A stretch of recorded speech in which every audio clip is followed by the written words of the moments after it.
point of view. They were sat immediately behind us, and it was quite a vocal group. There's another big group of them, of Venezuelan supporters, in the middle of the main block of seats, waving blue and yellow flags. They could be mistaken for supporting the Ukraine, because there's another group of people sitting with blue and yellow flags off to their left, our right, as I look at them. But, and we can only see the blue and yellow because the red in the Venezuelan flag is hidden under the seats immediately in front of them. And the two fighters are ready to go now. BRICENO and RAMIREZ, an all South American matchup. They've come all this way across the ocean only to meet each other here at the Excel Arena. And Mesquita is the referee taking control of this one. 5 minutes on the clock. Mauricio, BRICENO and Rodolfo RAMIREZ. It's BRICENO of Venezuela in the white judogi and RAMIREZ of Argentina in blue. We're about to get underway with this repechage contest in the under 73 kilo category. And the first to attack is the Venezuelan BRICENO. He tries to go left-sided with that Sutemiwaza sacrifice throw, side sacrifice throw, Yoko Sutemiwaza. It doesn't come off, and the Argentinian moves round to his right to avoid getting caught. And then the referee calls mate, or stop, and then stands them up and brings them back into the middle of the mat, where they take a grip and then move off to the far side of the mat as they jockey for position. And this time it's the Venezuelan who puts in a drop senagi attempt, and he scores Yuko, coming up with the first score in the contest. The referee calls mate, and stands both fighters up and leads the Venezuelan back to the start point. Nice neat technique there, Ippon senagi from BRICENO, the Venezuelan, the Argentinian, eventually ending up on his front but landing first on his right side as he went over, and that was the scoring area of the body. Venezuelan attempts another sacrifice throw, but this time it's a poor effort, and he needs to defend now on the ground. He's on his back with the Argentinian RAMIREZ bearing down on him between his legs, and the Venezuelan attempting to keep him as far away as possible and avoid getting caught in a hold, an arm lock, or a strangle. Didn't look as though either of those, or any of those, beg your pardon, were going to happen, so the referee calls mate and stands both the fighters up.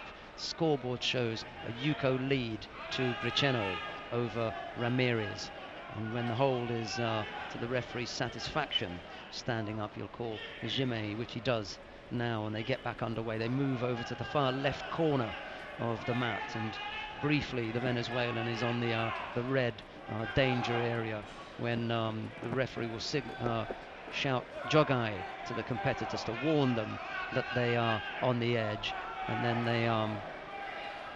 they come back in, trying to use the full 8 meters of the yellow contest area that makes up the middle of the mat.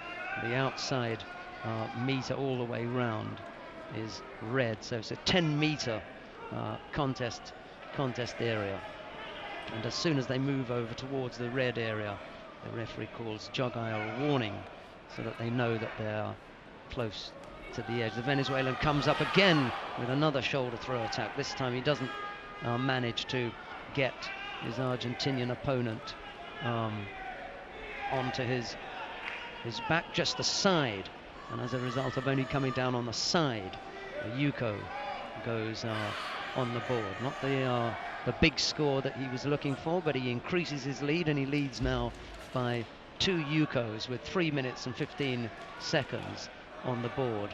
One of the corner judges in the near left corner is signaling that he didn't think that it was a a yuko, and nor does the refereeing commissioner, who also signals that that's not a score. So they take that one off, and now just the one yuko remaining.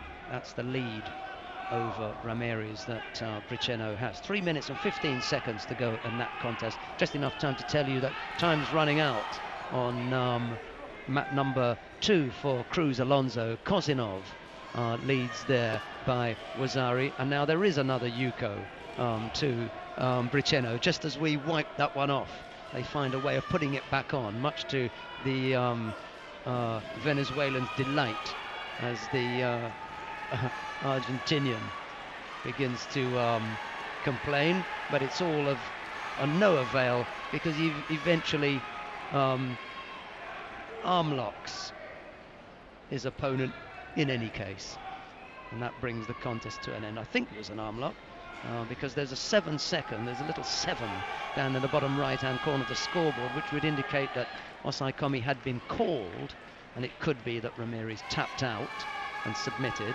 or it could be that BRICENO had applied some kind of arm lock. We'll find out in a second, because there'll be a replay from our replay team, and they'll show you that on the screen. Both fighters bow once the referee has indicated the winner, which was BRICENO of Venezuela. Here's the Nippon Seoinage that scored yuko, and that went onto the board to give a 2 yuko lead to BRICENO. He then rolls his opponent over, hooks his right leg in, rolls his opponent over towards his right side, and applies Sangaku Gatame, traps the leg there and tightens it up. The referee will point at the fighters with his hand to show that that is an immobilized. The top right hand corner, you can see the referee pointing with his hand to immobilize, and here comes the little tap with the right hand. I think you'll see with the blue judogi, he just decides, okay, that's enough, pal. A little bit of a squeeze there to